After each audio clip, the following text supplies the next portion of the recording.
Kemarin Habib sudah dihajar habis-habisan, di framing habis-habisan. Habib sukane ndawir, Habib malsu makam, Habib gila hormat, cerita khurafat.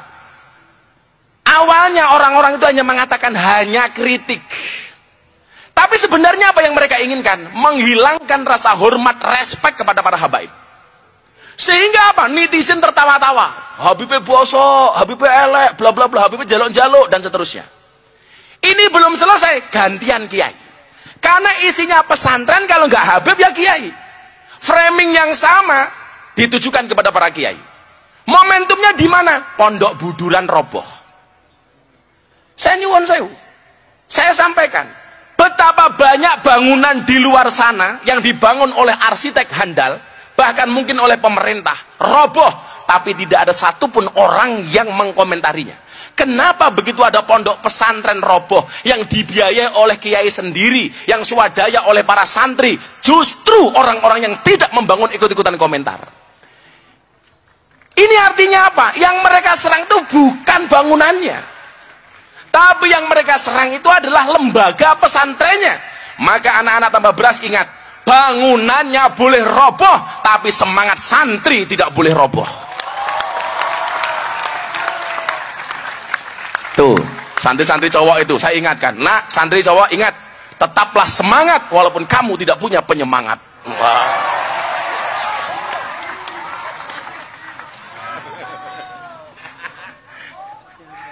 Mah percil raiso, nugi percil raiso. Asli itu pemilik pondok pesantrennya, saya mohon maaf ya, itu SDM-nya rendah sekali. Kalau SDM serendah itu jangan bikin lembaga pendidikan, karena lembaga pendidikan itu orang-orang yang SDM-nya tinggi ngedidik orang-orang supaya SDM yang lainnya juga jadi tinggi gitu. Assalamualaikum warahmatullahi wabarakatuh. Belakangan ini dunia maya lagi ramai lagi. Bukan karena gosip artis, bukan juga karena trending challenge yang aneh-aneh, tapi karena satu sosok yang katanya menggugat sistem pesantren. Ya, siapa lagi kalau bukan Guru Gembul. Ya, guru tapi gembul. Jadi sebelum kita ikut-ikutan nyinyir di kolom komentar, mari kita bedah dulu dengan nalar yang jernih. Apa sih sebenarnya yang dikritik sama Guru Gembul? Dan di mana letak salah pahamnya? Inilah nalar santri Amsilati. Tempat kita bahas isu dengan nalar, bukannya dengan emosi. Asli itu pemilik pondok pesantrennya, saya mohon maaf ya, itu SDM-nya rendah sekali.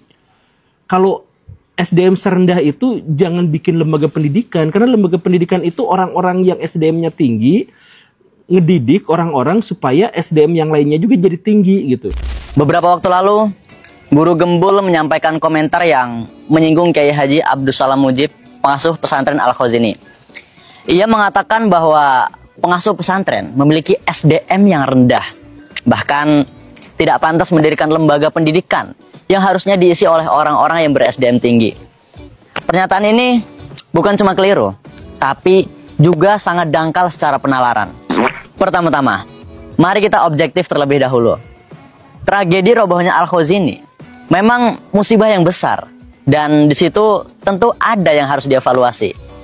Ada indikasi kekeliruan dalam struktur konstruksi bangunan, dan pesantren harus terbuka terhadap hal itu, melakukan introspeksi, perbaikan, serta memastikan keamanan di masa depan. Dan kami di Nalar Santri Amsilati sepakat dengan itu.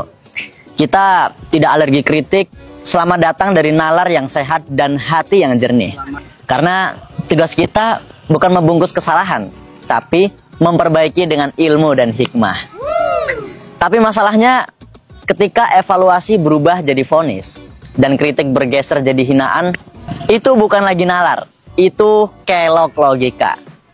Memberi cap bahwa Kiai Haji Abdussalam Mujib ber-SDM rendah karena satu insiden bangunan runtuh, itu sama aja kayak menilai samudra dari cipratan air. Menghakimi pengasuh karena musibah teknis tanpa menelusuri konteks dan tanggung jawab struktural, itu penalaran yang loncat dari pagar. Padahal secara teknis sudah jelas, yang terjadi adalah kesalahan struktur dari tim ahli dan mandor bangunan, bukan kelalaian langsung dari pengasuh. Ya, tapi kita juga tahu, secara moral seorang pemimpin memang akan ikut dalam memikul beban tersebut. Jadi wajar kalau semua pandangan akhirnya tertuju padanya. Karena ya begitulah tabiat kepemimpinan. Ikut menanggung luka, mesti bukan dialah penyebabnya. Tapi sebelum buru-buru menilai, coba lihat siapa sosok yang kita bicarakan. Kiai Haji Abdus Salam Mujib bukan sosok sembarangan. Beliau adalah pengasuh yang memiliki sanad keilmuan yang jelas, bersambung dari guru hingga guru sampai ke Rasulullah Shallallahu Alaihi Wasallam. Beliau mendidik, mencerdaskan, dan mengajarkan ilmu dengan penuh keikhlasan tanpa pamrih, tanpa sorotan juga. Dan hasil dari didikannya nyata. Lihatlah Kang Syahlendra Haikal, santri usia 13 tahun, yang bahkan saat terhimpit reruntuhan dan beton, masih sempat mengingat kewajiban sholat. Bahkan ketika menemukan air di dekatnya, ia tidak meminumnya karena ia tidak tahu siapa pemiliknya. Inilah hasil dari pendidikan Kiai Haji Abdus Salam Mujib. Membangun manusia beradab bukan hanya berilmu. Allah berfirman dalam Quran surah Al-Hujurat ayat 13. A'udzu billahi minasyaitonir rajim. Bismillahirrahmanirrahim.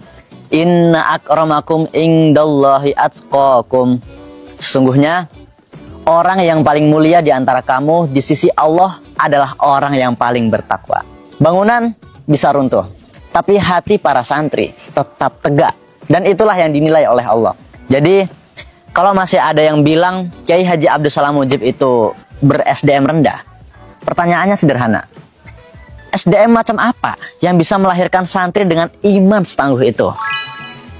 Sekarang gini aja.